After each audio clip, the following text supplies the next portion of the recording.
Hello,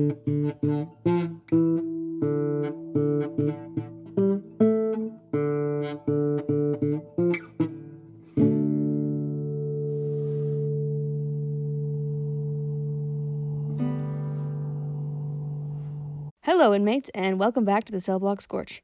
This is Scorch 237B, recorded by Octo. This week is once more part of one of the bigger universes I have, the Liar Liar universe. I have read, I think, one Scorch for him before. If you recognize it, I hope you do. I really like these people. I've had these characters around since, middle school, but only recently have I put them into something. So, this is something that I've put them into. I will keep thoughts for after the piece, I think, because I don't really have a whole bunch more to say that I have not already said. The prompt for this week is, I know you're an imposter because the real you is way more pathetic. Which is just mean. Just a mean little prompt, but it's so funny. The Scorch that I'm going to read for you is titled Shoulda Known. So let's go and do that.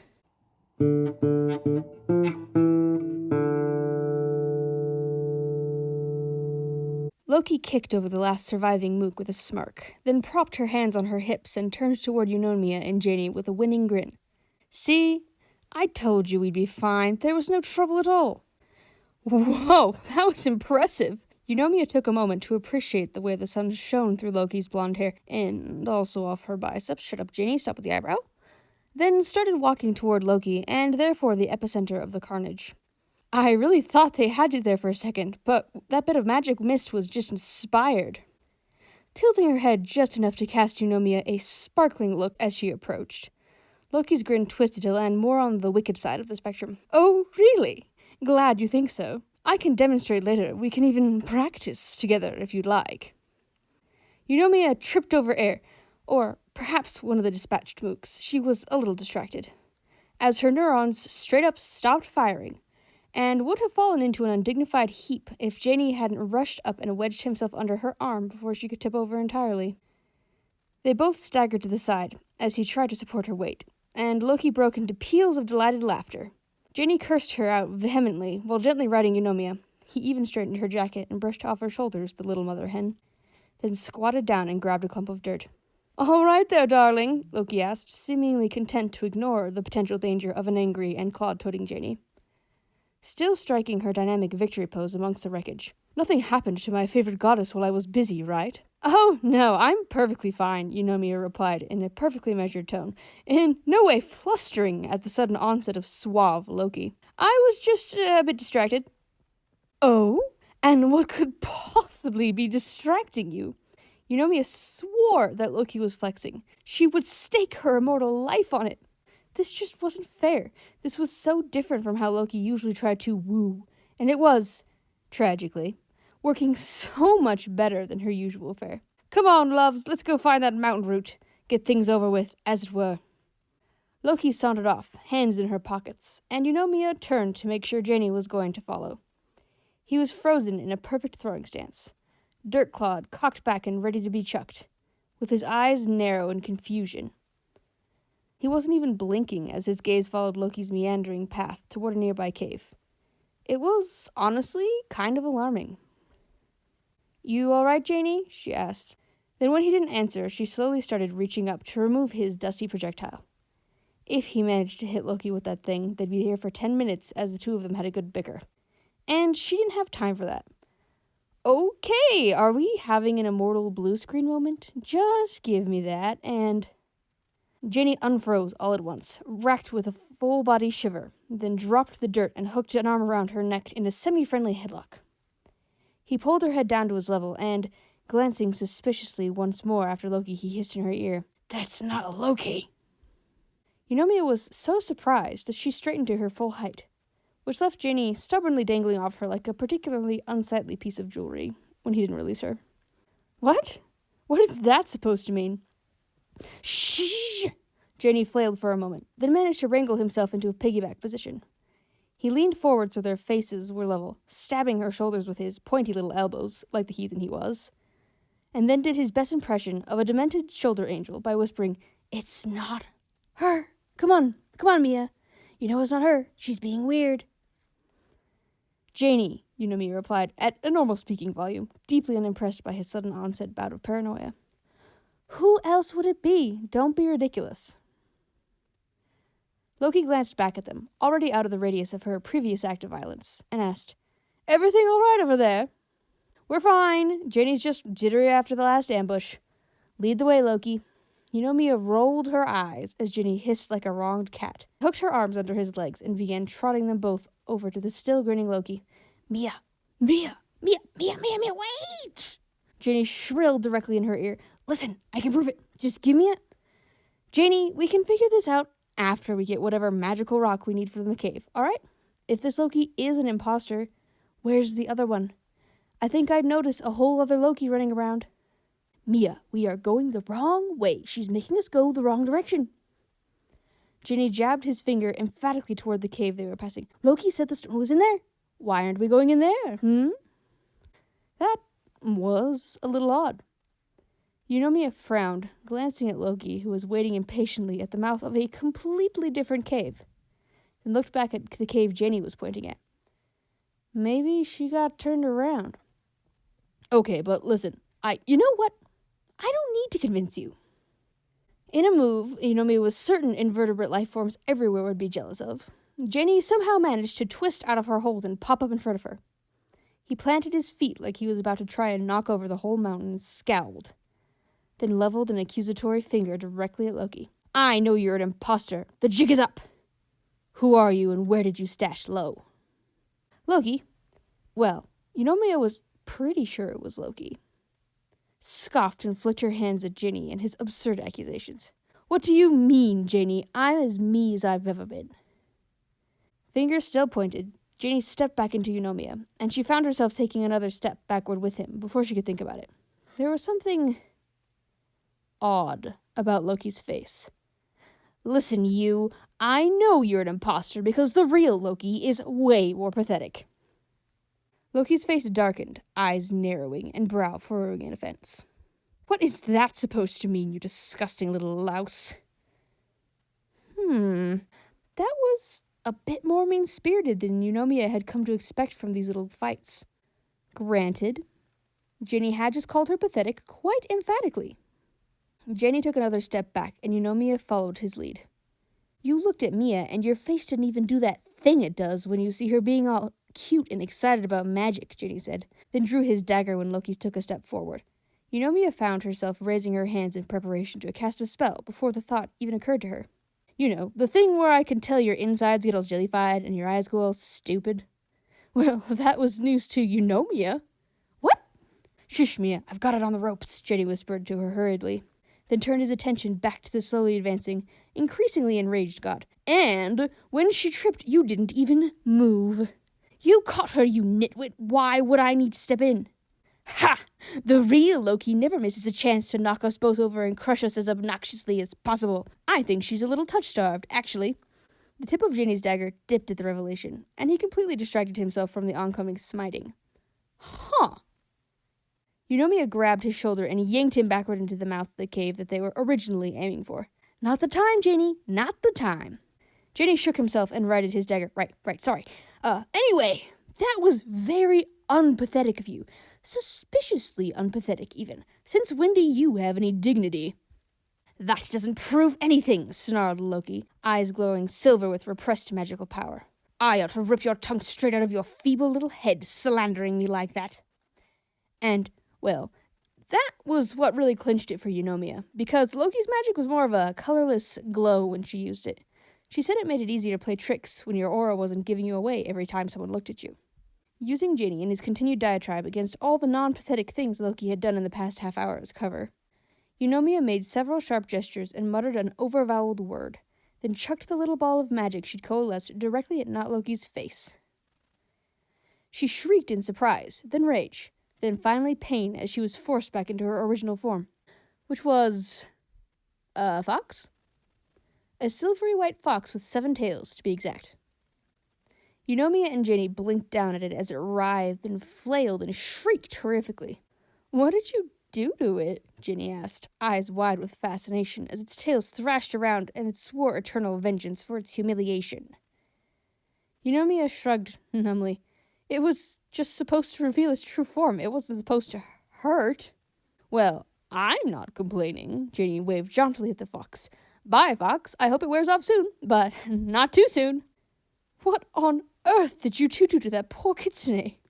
An amused voice rang out from behind them, an irritatingly familiar voice. Without missing a beat, Ginny scooped up a clod of dirt and chucked it directly into Loki's face as she emerged from the darkness. Where have you been? We almost died. Loki sputtered, raising one hand to ineffectually protect herself against the impromptu dirt attack. Her other arm hefted a large, faintly iridescent stone. Is this the thanks I get for retrieving this blasted mountain root? Is it?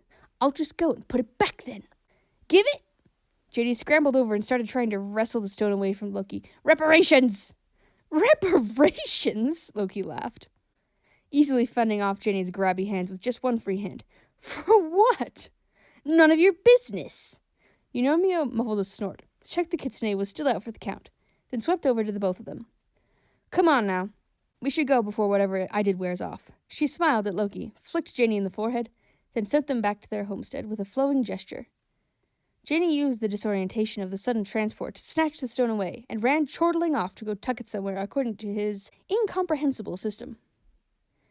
Before Loki could go after him, Eunomia touched her arm, smiled bashfully, and asked, If you've got a moment, Loki, could you go over the spell I used to reveal his true form with me to figure out why it's inflicting horrific pain as a side effect? And what do you know? Loki's face did do the internals jellifying thing Ginny had accused it of not 10 minutes ago. Huh.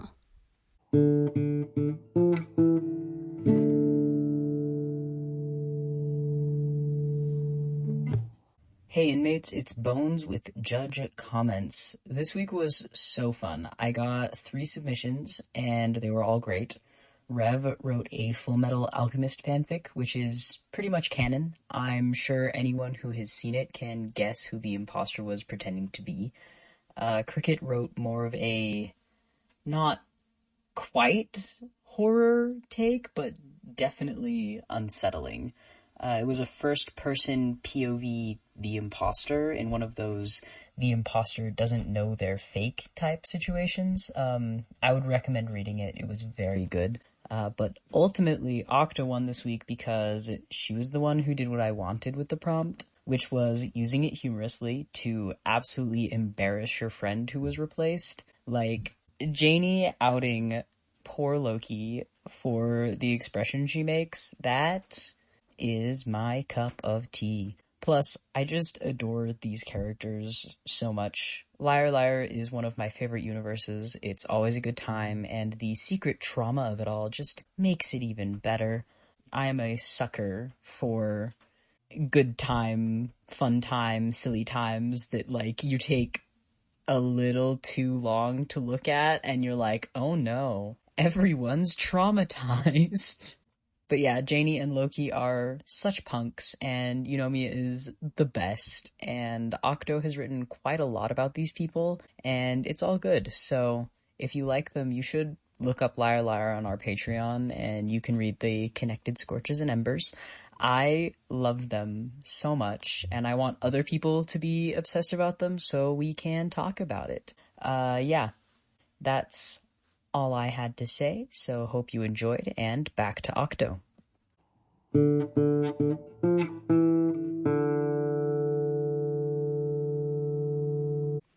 So yeah, there you go. It's my little guys. I love them all.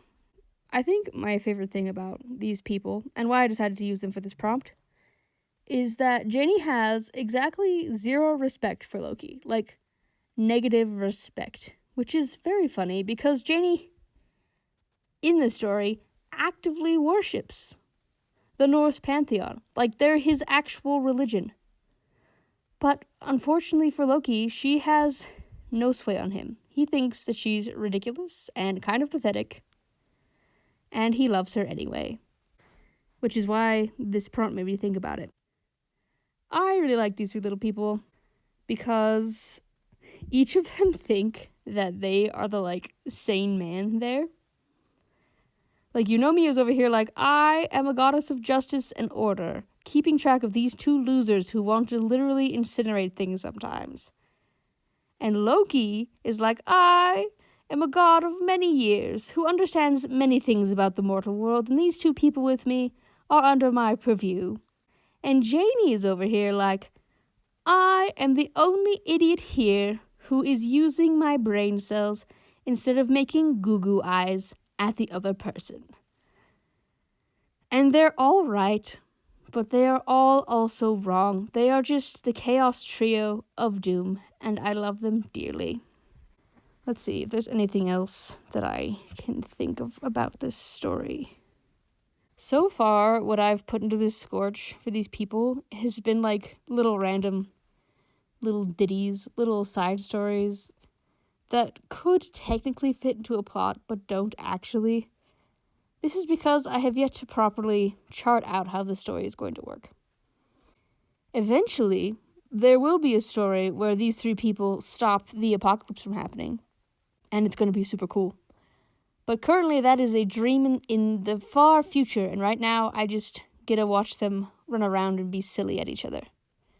Which I think is a great thing about being able to write stuff, because I'm in charge of them.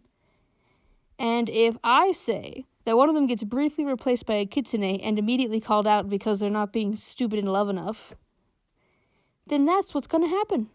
And it's great. Let's see. If ever you have any questions about any of these people or why I did what I did, leave a comment. I'd love to chat about it. I think it's fun. As for next week, my prompt that I gave was, my will to live, he crumbles like the shortbread cookie.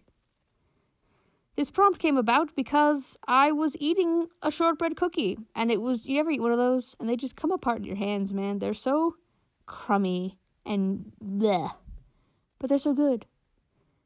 And I just made this little joke to myself, like, my life, my will to live, he crumbles like the shortbread cookie. And I wanted to see what these delightful writers here would do about it.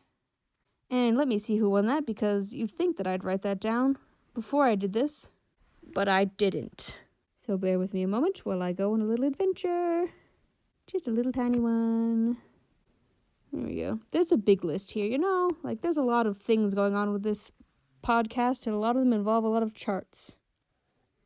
So just be aware and appreciate all the people, mostly Bones, who make beautiful charts for us. Ah, yes, Styx won that one. With, I believe, a fic for Teen Wolf that we made up because, Teen Wolf is a sketchy little show. It's really fun, but it's like strapped together with duct tape and spit, which makes it a great place to make a lot of funny little AUs, which is what Styx did. So you should look forward to that because it was great. And I think that is all I have to say to you. Remember to check out the things that the other people are doing on this podcast. And just make sure that you keep those fires burning. Thank you. The Cellblock Scorch is a production of Stellacore, an independent group of nerds sharing their obsessions with the world. Links to all our projects, including Instagram, Tumblr, YouTube, Patreon, and Ko-Fi, can be found on our link tree, posted in each episode description. Follow us on Tumblr or Instagram to see the prompt of the day before the episode drops, and a quote from each Scorch the day after. If you would like to support our creative endeavors, you can give a one-time tip to the Ko-Fi of the writer of your favorite Scorches, or check out our Patreon. There, you can access the Scorches and episode transcripts for free, or sign up for Spark level support for $5 a month to gain access to our embers as well.